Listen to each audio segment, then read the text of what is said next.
Following on from a previous video on type development, this vid is to address the common question of how to develop one's inferior functions and unconscious. Someone asked recently, how do I be a better INTJ? And another, any ideas on how to develop my S and F in order to become a more agreeable person? Other YouTubes and even LinkedIn have questions along the same line. How do we develop our other functions? How can I be a more expansive human being? This video then is about why and how we might develop our lesser preferred tertiary and quaternary or inferior functions, since it is through these we access our unconscious functions.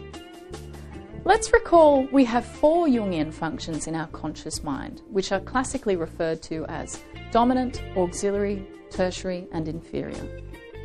In Jung's model, we have a dominant function supported by an auxiliary function, then our tertiary and inferior functions, the latter so named because it is often the least developed.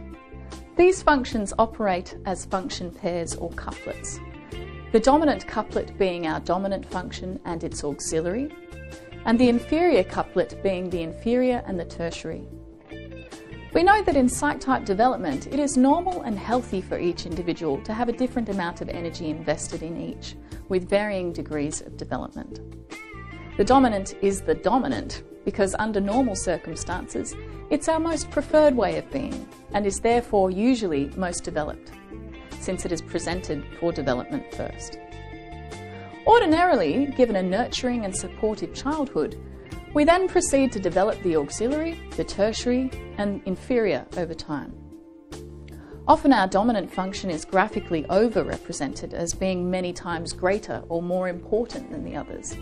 This is a misrepresentation, leading to a misconception, perhaps really only accurate in adolescence, when the dominant couplets are all we care about. We can see why ego reigns supreme at this age. As we mature, our reliance on any particular function is less intense, except when we are stressed or in the grip. Then we bounce uncontrollably between dominants and inferiors. So the first point I want to emphasise is that it is normal and healthy for your inferior function to be less developed than your dominant. However, we do use all 4 functions. Being able to call upon all of the functions of our personality can be of great benefit to us and our interpersonal relationships.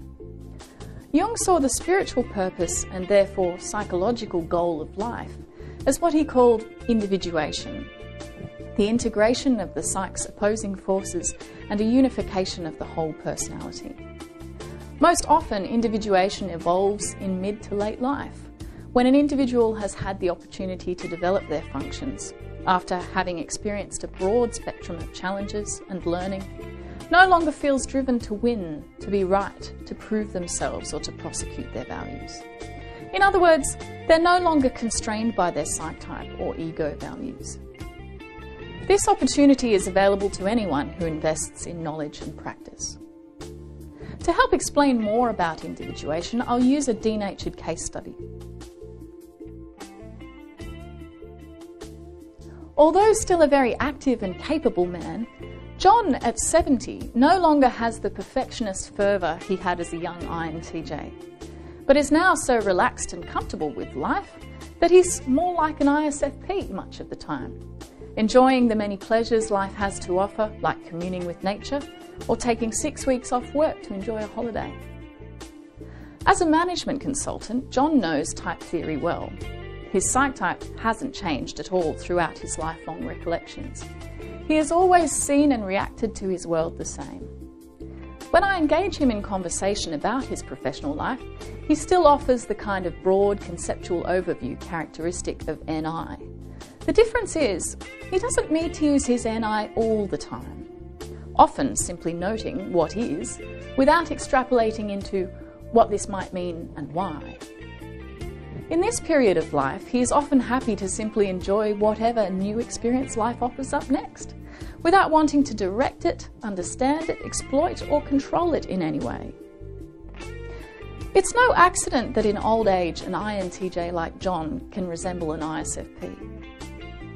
Of interest, many ISFPs in old age resemble INTJs, by installing their insight from life lessons into personal interactions, thus sharing their real-world wisdom.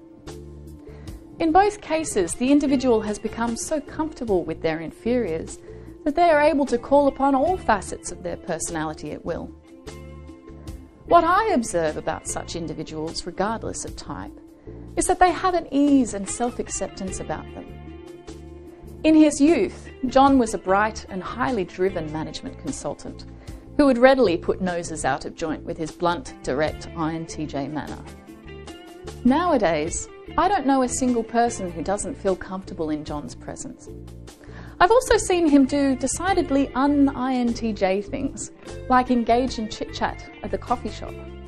Whilst he doesn't ever start the conversation, he no longer has the immature INTJ interplay. Oh, this is so awkward. Why do I even have to engage in this mindless discussion? Why does this lady need to tell me about her dog? And honestly, what do I care about her son's wedding? For John, that kind of stuff is no longer an effort, and rather than becoming clumsy or embarrassed, as I still often do in similar situations, he's happy to connect with others and does so graciously.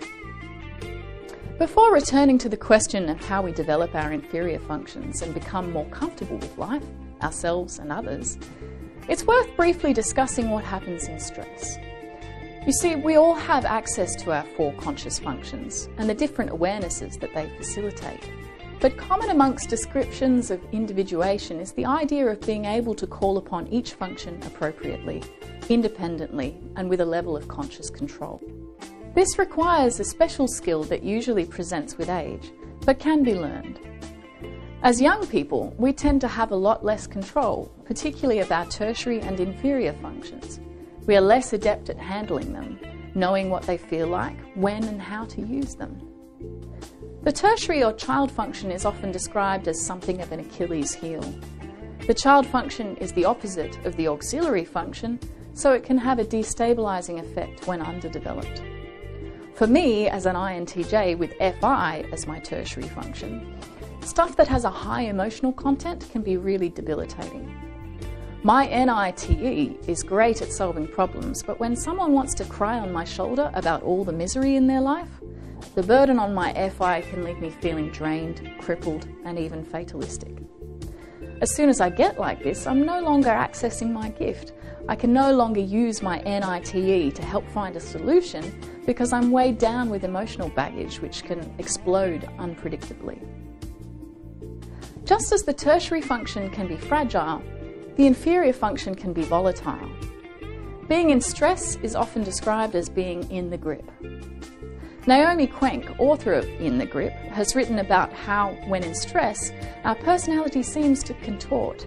We can find ourselves doing or saying things that afterwards we feel ashamed or embarrassed about. You may be able to think of moments in your life when you exploded or did something really out of character because you were stressed, only to find yourself thinking afterwards, wow, who was that? What came over me? When we see red, the inferior function first stresses, presenting the worst of our inferior function until it ruptures, causing a bursting forth of uncontrolled, unconscious material, ready for projection onto the nearest victim. So, for example, INFPs, when stressed, will often explode into ultra-caustic extroverted thinking, based on whatever precedent comes to mind, usually precipitated by something cutting across their deep FI values. The lesser form of inferior stress is manipulation. By way of example, an ESTJ whose logical thinking function is hobbled can suddenly pull out their FINE to restore their position by manipulating others' emotions. In all cases, a stressed inferior leads to an unsophisticated defense. Regardless of type, when the inferior explodes, we aren't using it in a controlled or skillful manner. It tends to be the very worst of the function, wielded like a weapon to defend the child that is feeling threatened and vulnerable because our ego function has been devalued. So how then do we develop our tertiary and inferior so that we can make skillful use of them? Some suggest that doing activities that engage these functions helps. But more than anything, the critical part is just being able to relax and not remain doggedly attached to our ego values. Let me give a personal example. For me, as an INTJ, my NITE constantly wants to understand, analyse and find meaning behind information and events. But often, when I most need to understand, it is precisely that hyperbolized need that prevents me from doing so. That is, when all my energy is focused on what does this mean and how do I understand this in the bigger picture, I can be so driven to find meaning that I actually miss the bloody obvious and often miss the opportunity to just enjoy life and learn from the moment. All work, no play results in psychological fatigue, inflexible thinking and stodgy reactions. When we are attached to our dominant function, when we rely too heavily upon it, all of us can become rigid and uncompromising about our own perspective. And in doing so, we lose the use of our lesser functions and the balance, support and energy that comes from being able to use the whole of our personality. Again, consider John. In his maturity, he just doesn't seem to get defensive with anybody, most unlike his younger, lesser developed self. He is never so bogged down in NITE that he becomes inflexible or can't see another viewpoint. In fact, he's so detached that he has become a great listener, and when irritations or disagreements arise, he seems to be able to remain open and receptive while also being able to state his views calmly and respectfully. The lesson I share with you is that if you want to develop your inferiors, it's great if you can find activities and situations in which you can practice them without stress or fear of making a mistake. As one of our ESFP viewers has noted, a relationship with someone whose dominants are our inferiors and vice versa can provide exactly the kind of loving and supportive environment that can facilitate such growth.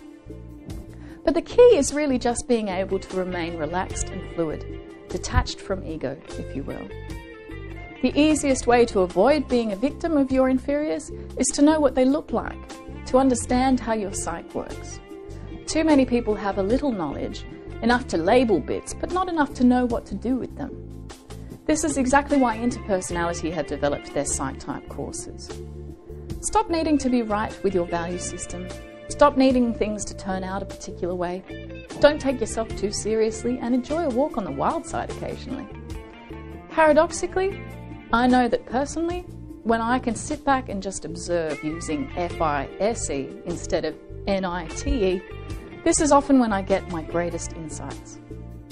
Learn Psyche-Type. It will change your life.